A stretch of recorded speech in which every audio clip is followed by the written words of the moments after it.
The 2025 Harley Davidsons are arriving at your dealership.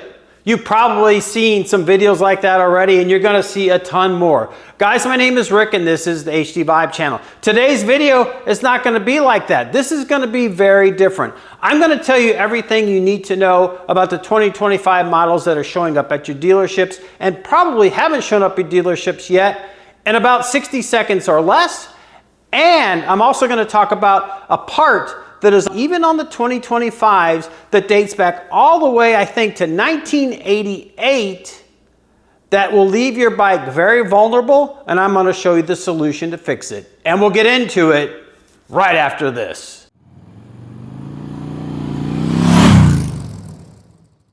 So first off, prices have gone up.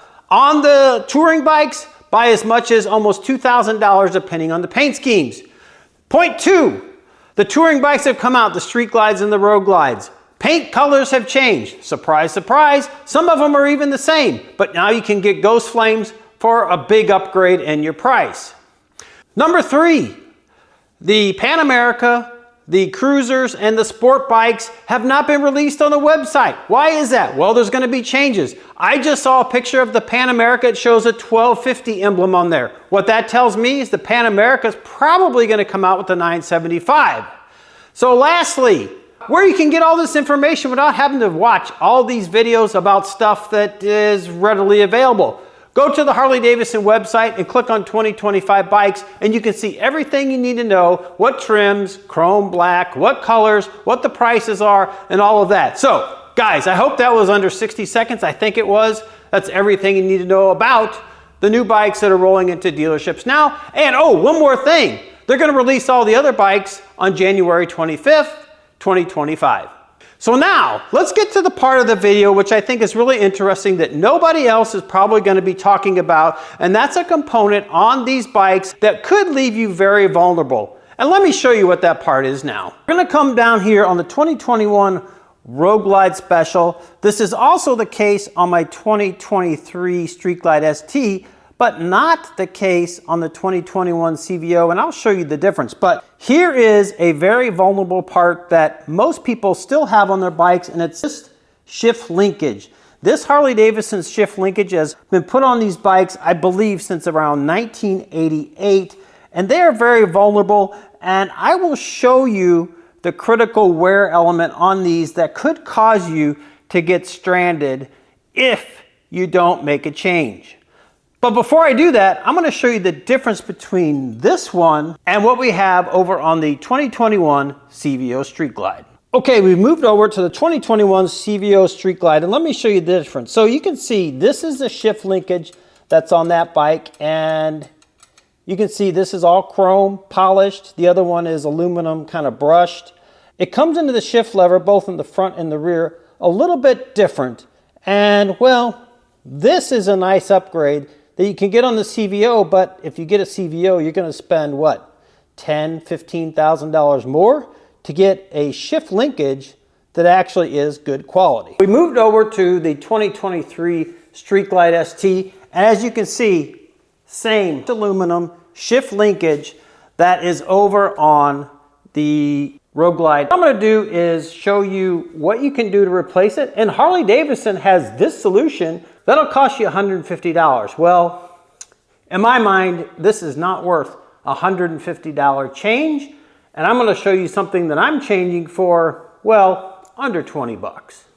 Oh, and I almost forgot. Here's a picture of that same shift linkage on a 2025 Road Glide. Shame on Harley Davidson for putting such an low quality part on now a very expensive bike that if you get these new 2025s could be costing you close to $30,000 before all the dealer fees and all of the markups that they potentially and probably will be putting on those bikes. So to change out that stock shift linkage, you're gonna need two wrenches, a 1/2 inch and a 7/16. I'm gonna put the 7/16 on this nut that's on the back side of this shift lever, and then my 1/2 inch I'm gonna put on this nut up here in the front, and we're just gonna loosen that up.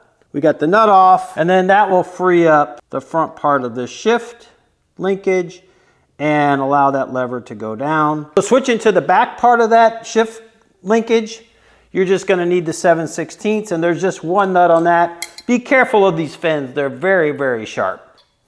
All right, and after quite a few twists, we've got that off. Let's examine why this thing is actually a weak point and very vulnerable on these Harley Davidson touring bikes. Here it is, you can see in all its glory, the brushed aluminum shift linkage.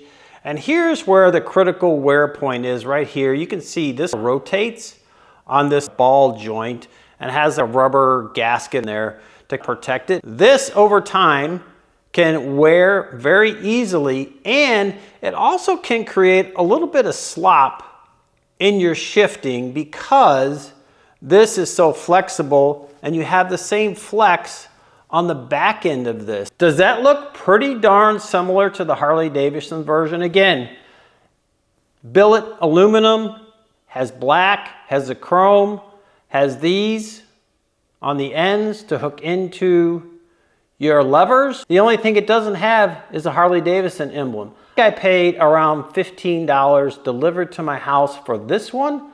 You can find them all over eBay, Amazon, in that $15 to $25 range. I don't think, to me, it's worth paying $120 for a Harley Davidson emblem to be on this shift linkage, which this one looks almost identical to that one I just showed you from Harley Davidson. The first thing you need to do is make sure the length on this is to where your other shift linkage was, the stock one, so that you get this set at the same point where your foot slides under if you were comfortable. As you can see here, I'm a little bit shorter. So what I'm gonna do is loosen these nuts here, unscrew these a little bit to get it to the exact same length as to where these bolts on the stock shift linkage will line up directly with these holes in this shift linkage so that I have the same distance or same set on my shift lever. So after a few adjustments, I've got these where this bolt is lined up exactly with the holes on both the front and the back of the upgraded shift linkage. I'll crank these two nuts down and tighten that up so this doesn't move anywhere. This kit came with everything you need: a couple bolts, a washer, and an acorn nut. One of the supply bolts through the eye hook here. This actually goes on the back side. We're gonna slip that through. And then what we're gonna do is put the supplied washer that came in the kit right here. And then we're gonna put our acorn nut on here. And I would definitely suggest putting some blue Loctite on that. This is gonna go in front of this rear lever. And this is threaded.